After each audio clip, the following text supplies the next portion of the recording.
How to use YouTube TV on a smart television. Now in this video, I'll show you a quick guide for you to be able to get started and use YouTube TV on your smart television.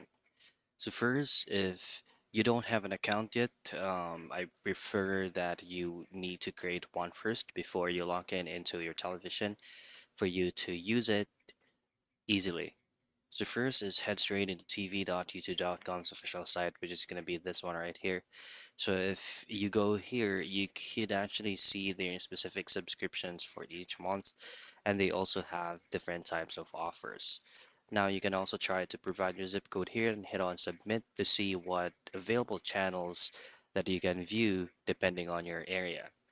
Now, second thing that you want to do is to open up your smart television, and it's going to be case to case basis.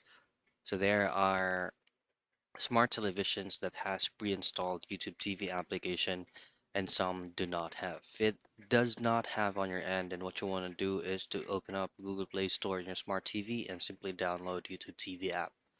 If it has, then all you have to do is to add your Google account or try this link right here. It says yt.be/activate so that you can log in automatically. And that's basically it.